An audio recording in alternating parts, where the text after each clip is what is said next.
الصلاة والسلام عليك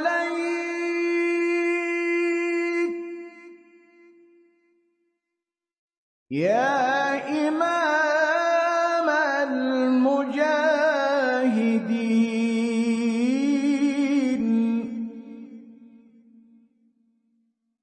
يا رسول الله.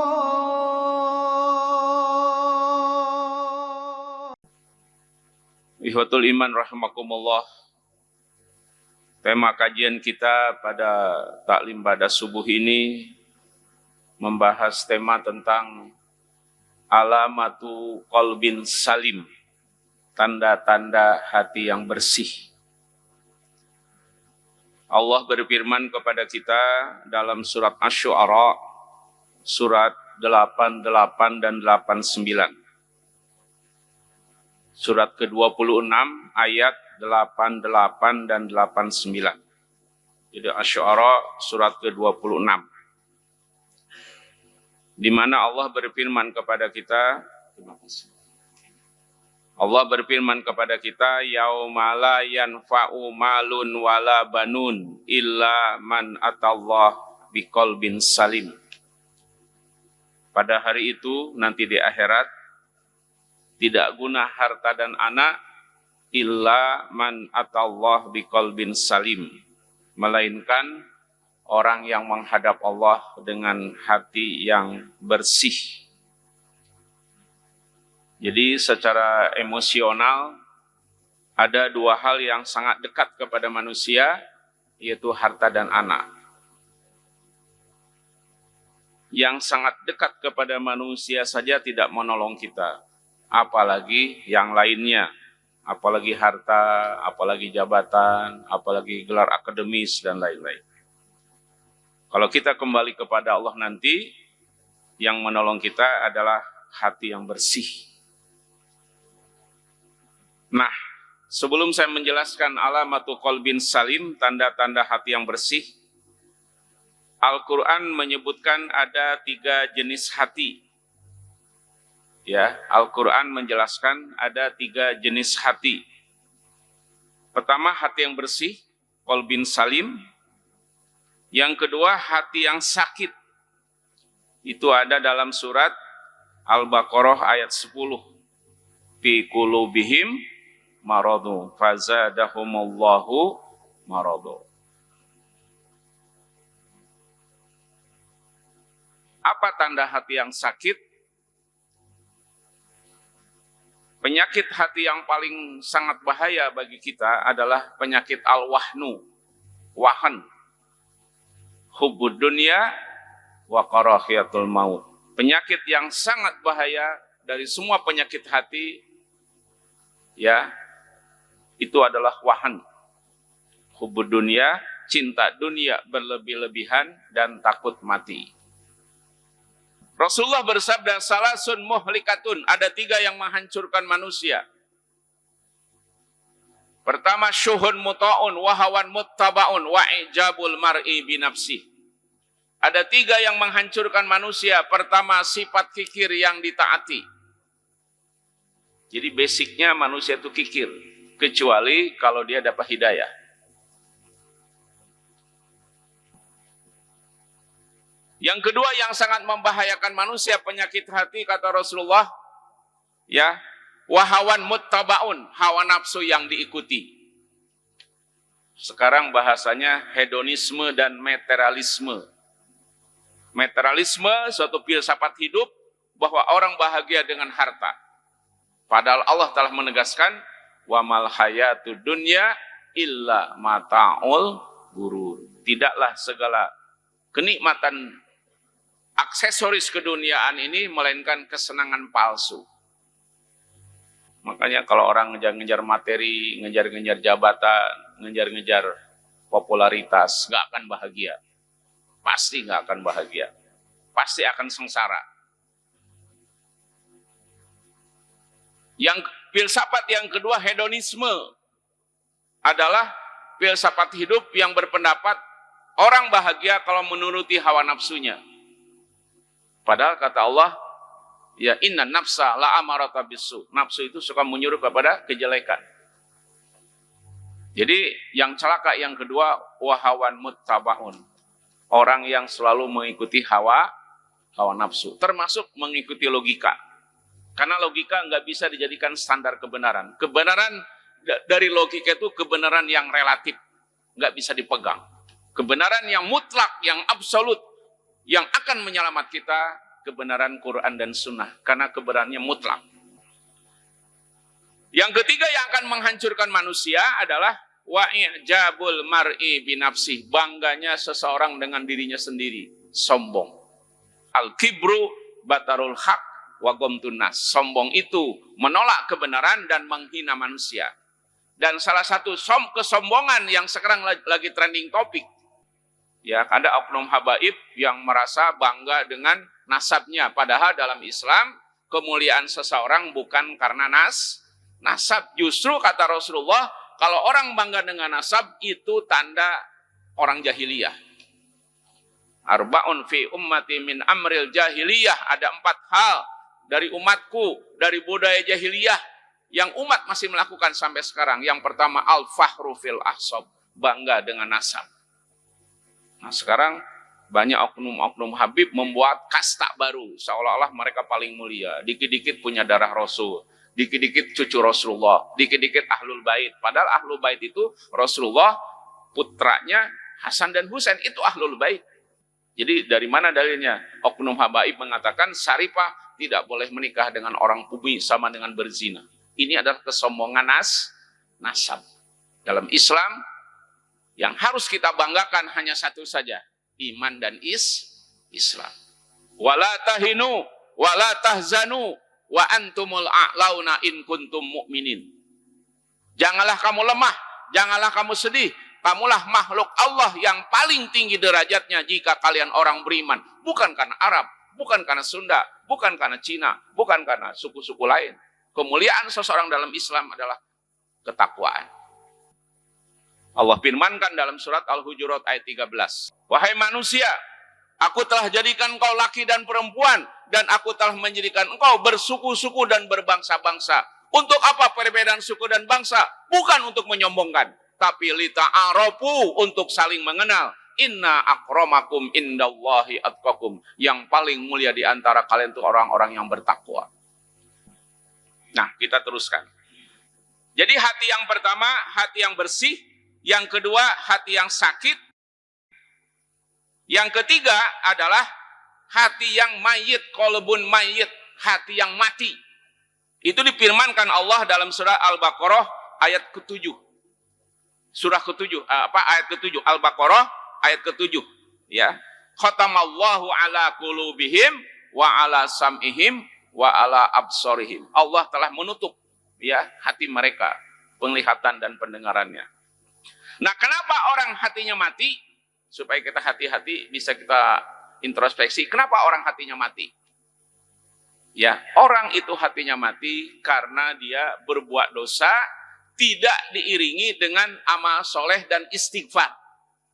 Kalau orang berbuat dosa, apalagi dosa besar, tidak diiringi dengan amal soleh dan taubat serta istighfar, maka hatinya akan mati.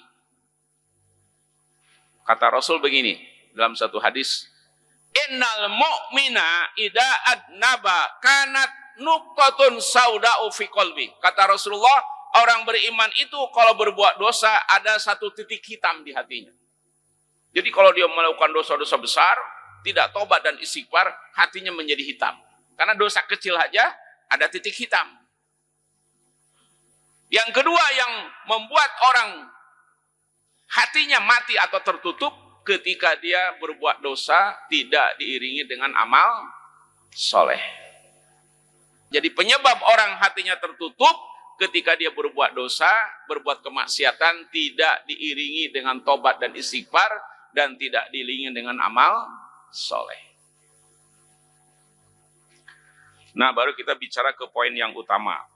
Alamatu qalbin salim, tanda-tanda hati yang bersih. Apa tanda hati yang bersih?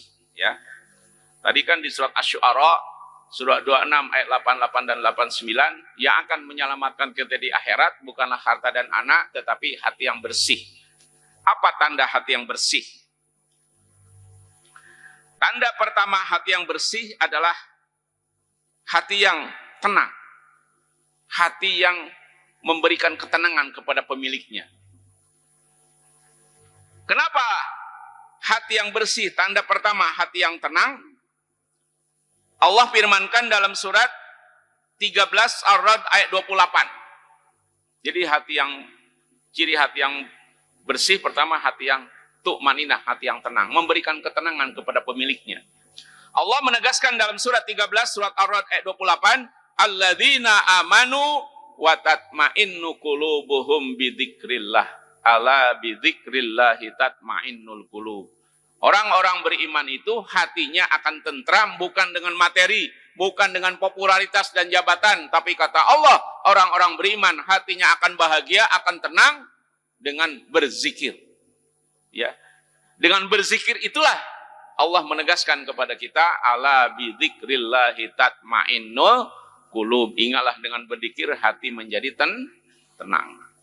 Nah, hati yang bersih, hati yang tenang juga difirmankan oleh Allah dalam surat Al-Hadid ayat 16. Jadi hati yang bersih, hati yang tenang.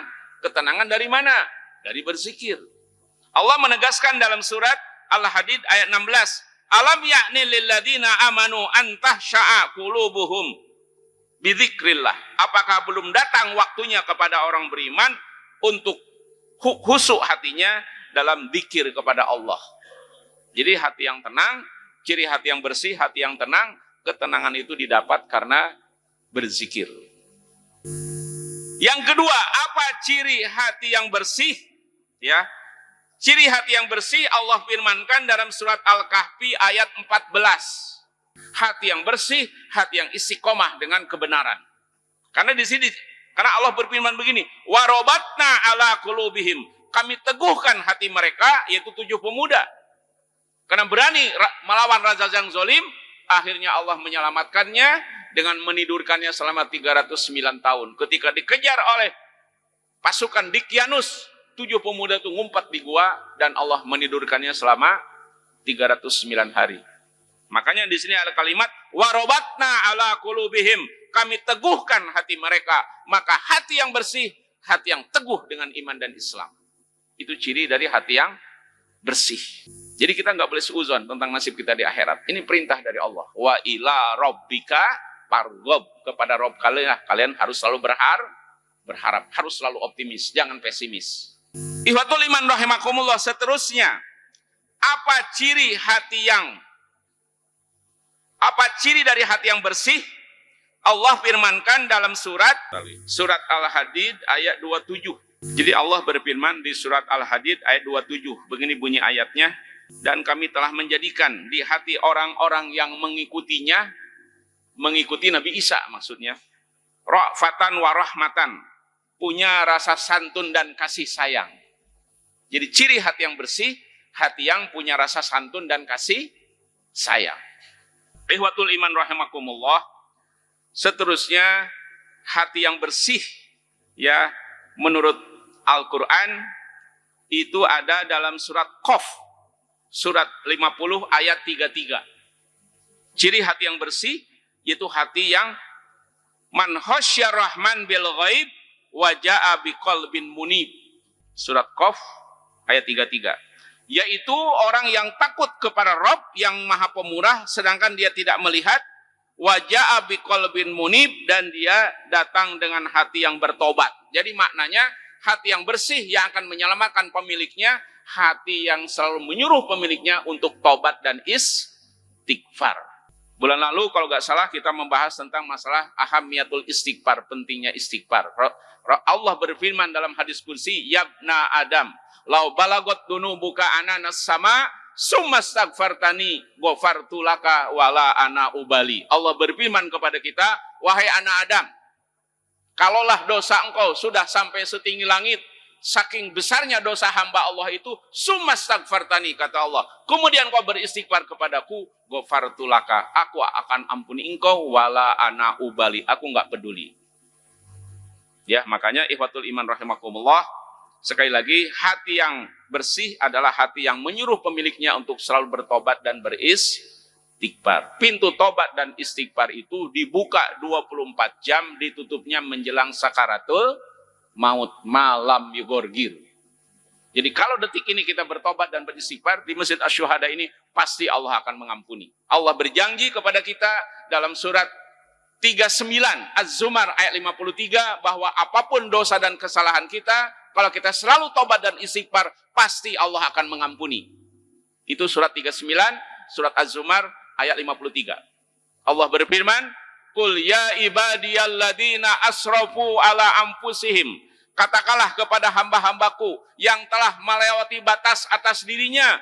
Apa makna melewati batas atas dirinya? Maknanya katakanlah kepada hamba-hambaku yang telah melakukan dosa-dosa yang sangat besar.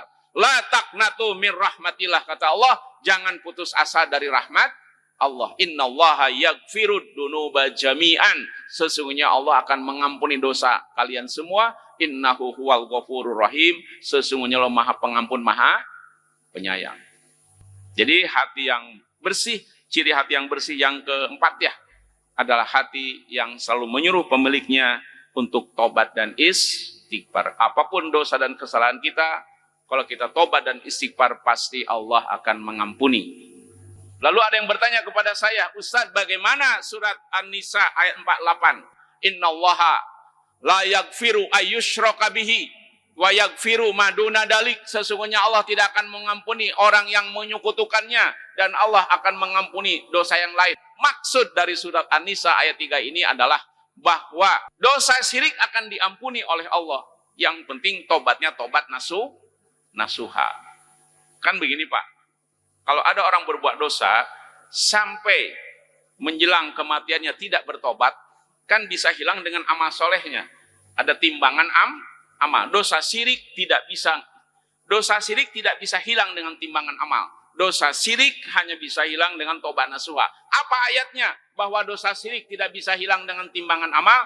Surat Al-An'am ayat 88.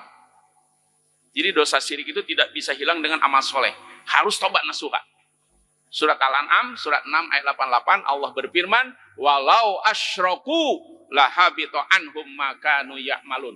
Kalau kamu sekalian masih berbuat syirik, maka sia-sialah segala amal ibadah yang telah kalian lakukan. Yang jadi masalah kan di Indonesia, kesyirikan itu bagian dari budaya.